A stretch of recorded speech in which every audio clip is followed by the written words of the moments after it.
it is very interesting to see what the P.A.Y cycling team has done. I followed their development from the initial stage. But one thing that must be spelled out as a lesson is that no individual can grow if they do not have support. It is not just enough to identify talent and expect talent to produce the Olympic medals. But what was key is to create a conducive environment for athletes to excel.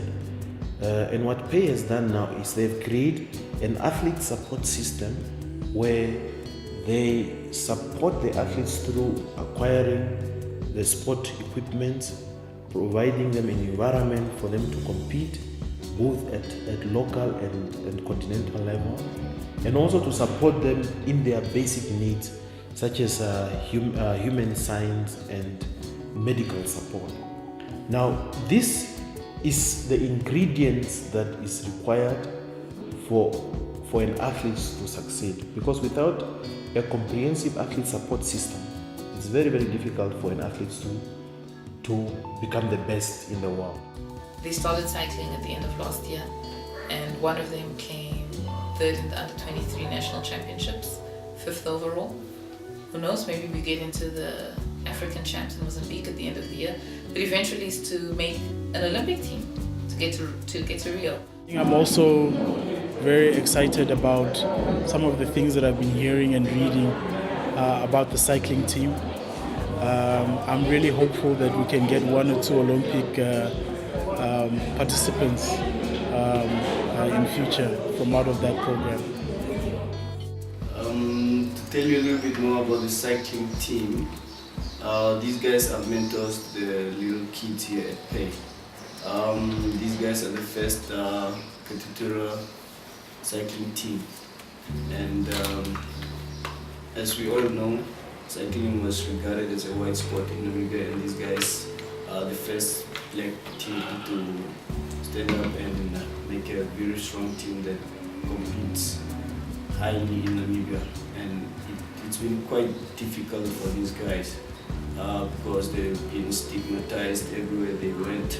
They've been stigmatized in the country as well by lots of other teams, and they've learned to stand up for that. They've not just learned to stand up as cyclists, but as human beings as well. And they really inspire me, just the way that they stood up to themselves and decided we're going to be cyclists no matter what happens, no matter how it goes. We're going to get into the game, we're going to stick to our bikes, and we're going to cycle. So my job here is I'm a P.A.Y cycling coordinator. Now I got promoted this year to become a cycling project coordinator and developing the young children that doesn't know how to cycle with their own. And since when I started the cycling program, we did not have any support. And so I'm the first P.A.Y cyclist and volunteer in the cycling program. So when I started with the cycling program, we did not have a financial support in the program. Since 2007, we got exposed by Namibia, when the ambassador, just to try to build up a team, a cycling program for young children in the Katutura community. That was so very difficult to build up a team. And we did not have an outcome, nothing was going on. Since people see that we're like trying to build up something, a stronger team in Katutura, it was very difficult. So we've been working through the project for 5 years now, until at the level where we are. Cycling has changed me. I've met new people that I don't know. I didn't expect to know, and I never dreamt, and I never thought I would know that certain person. Okay, and it took me to go overseas. It gave me an advantage of traveling meeting up with new people, as I said earlier, and P.A.Y really helped me because I didn't know about this organization until my big cousin told me about it and took me there to go sign me up. So I never thought, because it's P.A.Y that has been helping me out also.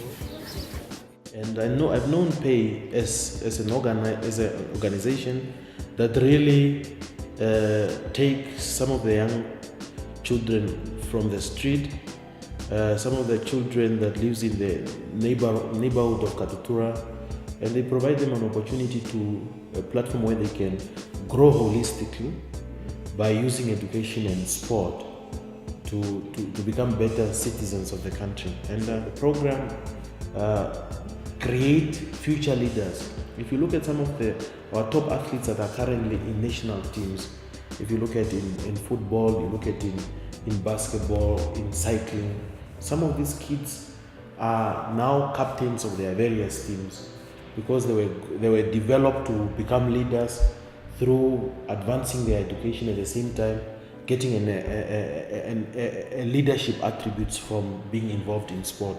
So I think it's a program that really bring all facets of life together. I'm training for the 2016 Olympics.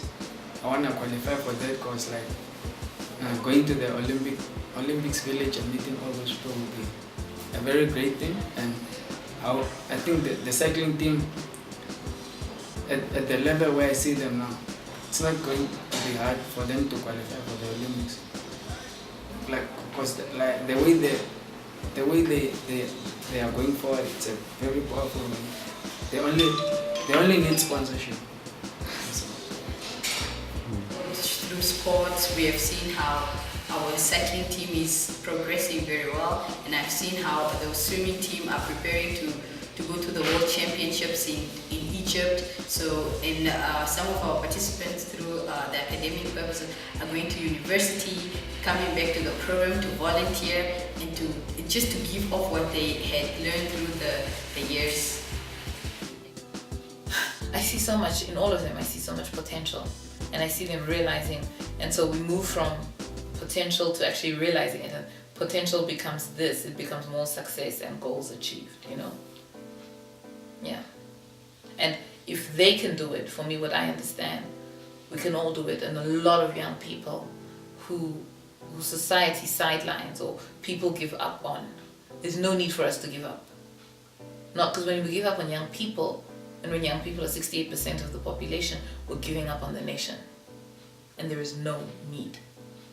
If we are attentive, if we are rigorous, and if we are truly engaged and mean it from the bottom of our hearts that we want to create change and create a future that is beautiful for this country, we can do it. Because if nothing else, these 11 boys have shown us that.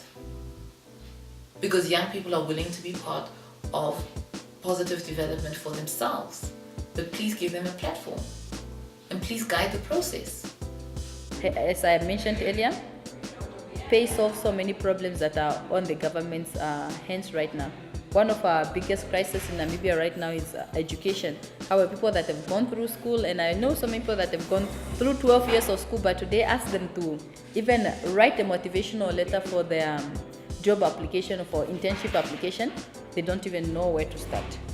So when we have places like P.A.Y, it improves the education system drastically, because you get to have formal education as well as informal and experiential learning through P.A.Y.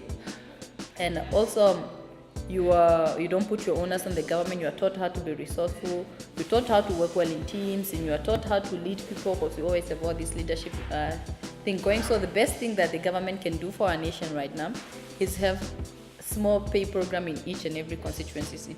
It is such a necessary program for all Namibian youth. Again, when you work with the youth here, they're presented with a really enormous gap to bridge in their everyday schoolwork. Their exams come from Cambridge, their books come from Cambridge, yet their context, their immediate environment is something very different. So what we try to do here within our academic program is to try to help them, alleviate the pain of this break, because it's really huge. And the way we go about this is to make the small steps, to get them to understand the basics of algebra, the basics of English, and we try to build to make those small bricks to help them finish grade 12.